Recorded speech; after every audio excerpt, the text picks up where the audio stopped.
जय हिंद। जय श्री राम दोस्तों।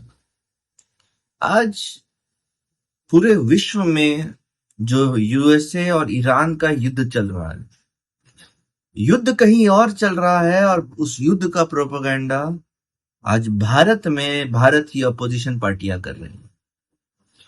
आज अपोजिशन की जितनी भी पार्टीज हैं, कुछ ना कुछ ऐसे बहाना बना के, कुछ ना कुछ ऐसी बातें, झूठी बात फैला करके पूरे देश को एक पैनिक मोड में ढकेलने का प्रयास कर रही है।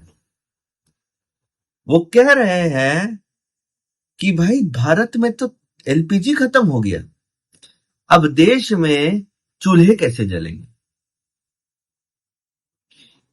एक पुराना वीडियो जो कि कांग्रेस एरा का है, उसको एडिट करके कांग्रेस के प्रॉपर हैंडल ने ऐसे शेयर किया है कि वो अभी का है, जबकि उस समय की वो फोटो है जिस समय कोई युद्ध में नहीं चल रहा था। जो अपोजिशन की आज की स्ट्रेटेजी है वो देश के हित में नहीं है। मैं बताता हूं क्यों। हम सब ने स्कूल में पढ़ा है, या जिसने कॉलेज में, अगर किसी ने कॉलेज लिया होगा पॉलिटिकल साइंस में, तो उसने भी पढ़ा होगा कि एक अपोजिशन का काम क्या होता है। एक अपोजिशन का मूल काम ये होता है कि अगर सरकार कुछ गलत करे तो उसको चेक करे, या फिर भारत के सरकार का समर्थन करे उस चीजों में, जिस चीजों में नेशनल सिक्योरिटी हो गया, चाहे जहां भारत के एनर्जी सिक्योरिटी की बात आती है वहां मदद करे। मूलतः बात बस ये है कि अपोजिशन का काम कभी ये नहीं हो सकता है कि हम देश के विरुद्ध काम करें। पॉलिटिक्स में अटल बिहारी वाजपेयी ने क्या कहा है कि भाई सरकारें आएंगी जाएंगी, पॉलिटिकल पार्टीज आएंगी जाएंगी, पर ये देश रहना चाहिए।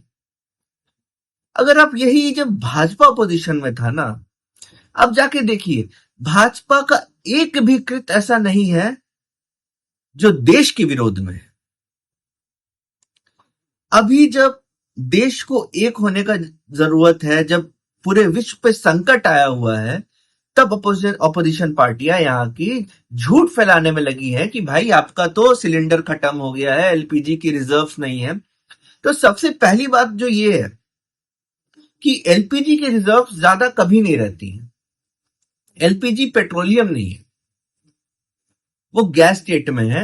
उसे ज्यादा मात्रा में स्टोर करने के लिए एक अलग से कंटेनराइज्ड पूरा सिस्टम बनाना पड़ता है। पेट्रोल नहीं है कि भाई बोतल में डाल लिए पेट्रोल पंप से और फिर निकल लिए, वैसा नहीं होता है। बट ये सिस्टम की प्रॉब्लम नहीं है। प्रॉब्लम ये भी नहीं है कि एलपीजी खत्म हो रहा है, क्योंकि फैक्ट ये है कि एलपीजी खत्म नहीं हो रहा है पूरे देश में, क्योंकि कुछ लोग बस अफवाह फैला रहे हैं, झूठ फैला रहे हैं। उनके चलते देश ने एक पैनिक बाइंग आई। अब हर चीज पैनिक बाइंग अगर आप करिएगा तो कहीं भी किसी चीज का शॉर्टेज हो जाएगा। अगर किराने के दुकान पे 100 किलो चावल रखा हुआ है और 1000 लोग आ गए खरीदने 1 किलो, तो भाई वो 100 किलो भी कम पड़ जाएगा इंसान को। इसका मतलब ये नहीं है कि भाई वो दुकान खराब है या फिर उस दुकान पे एडुकेट सामान नहीं है। हर चीज को एक ऑप्टिमाइज तरीके से रखा जाता है कि बहुत ज्यादा भी नहीं रखता है, बहुत कम भी नहीं रखना है। इसको सप्लाई चेन कहते हैं, ऑप्टिमाइजेशन कहा जाता है इसको। जो लोग इसकी पढ़ाई करते हैं वो ये बात जानते हैं कि ऑप्टिमाइज तरीके से किसी भी सिस्टम को हम कैसे हैंडल कर सकते हैं। बट क्योंकि सबने पैनिक बाइंग स्टार्ट कर दिया, सबने जबरदस्ती खरीदना स्टार्ट कर दिया, भले 10 सिलेंडर पड़े हुए, कितने कितने घरों में तो जो नेताओं के घरों में से 50-55 सिलेंडर निकल रहे हैं अपोजिशन के घरों से, बस इसलिए कि पैनिक बाइंग कराना है, कि कैसे भी पैनिक करा दे लोगों को, कैसे भी बस बरगला दे। सेम चीज, सेम हरकत वोट चोरी के टाइम पे। अब वोट चोरी के टाइम पे क्या किया था इन्होंने कि भाई इलेक्शन कमीशन तो सीसीटीवी का फुटेज डिस्ट्रॉय कर रही है। जब ज्ञानेश कुमार जी ने कहा कि भाई हम सीसीटीवी फुटेज नहीं दे सकते हैं, सीसीटीवी फुटेज को डिस्ट्रॉय करने का प्रावधान है, अगर 45 दिन तक या कितने दिन तक फिक्स टाइम लिमिट तक आपने अगर नहीं मांगा डेटा, तब तक तो आप बेकार है, आपका मतलब वो नहीं मिल सकता है आपको। बिहार चुनाव तक ये प्रोपोगंडा चला। अब बिहार चुनाव खत्म होने के बाद किसी ने वोट चोरी का क्यों नहीं कोर्ट में गए या फिर ईसीआई के पास गए, आपने डेटा क्यों नहीं मांगा? क्योंकि पूरे देश को पता था कि ये बस देश को एक बरगलाने का तरीका है, देश को बस एक गुमराह करने का तरीका है। हम सब जानते हैं कि यही स्ट्रेटेजी थी, और इसीलिए बिहार के लोगों ने उन्हें मुंह तोड़ जवाब दिया है और उन्हें बताया है कि प्रोपेगेंडा की राजनीति अब नहीं चलेगी इस देश में। इस देश में अगर कोई राजनीति चलेगी तो वो देश हित में चलेगी। अगर आप देश हित में राजनीति कीजिएगा, अगर आप देश के लिए करिएगा, तभी आपको जनता वोट देगी। अगर आप ये सोचते हैं कि आप झूठ बोल के, बहला के, फुसला के आप लोगों से वोट ले लेंगे, तो अब ये वो आज भारत नहीं है। आज का भारत जागता है, समझता है, सोचता है और तब वोट देता है। और इसीलिए आज का भारत भाजपा को चुनता है, क्योंकि वो जानता है कि यही एक पार्टी है जो पूरे देश को जोड़ करके रखेगी। यही वो पार्टी है जो पूरे देश में एकता लाएगी, और एकता ला रही है। यही वो पार्टी है जिसने पूरे देश में डेवलपमेंट लाया है, चाहे वो हाईवेज हो गई, चाहे कुछ भी हो गई। भाजपा ही वो पार्टी है जिसने डेवलपमेंट दिया है। और जिसे भी इस बात पे शक है, वो अगर घर से निकलेगा तो रोड पे जाएगा, रोड पे देखिएगा तो रोड आज पूरे दुनिया के लेवल पे अमेरिका से अच्छा रोड है हमारा। आज हमारे जियो पॉलिटिक्स में हमारा जो स्टैंड हो गया है भाजपा के चलते,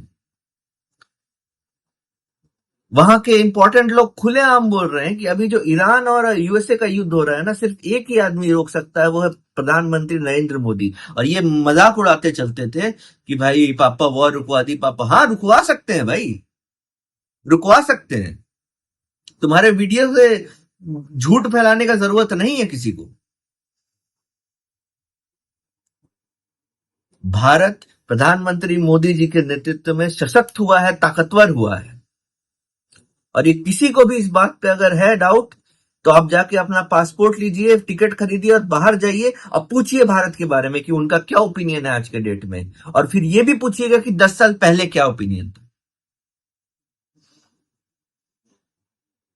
भारत को एक रखने में हम सबको अपना योगदान देना है। हमें किसी भी ऐसे प्रोपोगेंडा पे, चाहे किसी भी ऐसे वीडियो पे ध्यान नहीं देना है जो भारत को गुमराह करने का काम कर रहा है।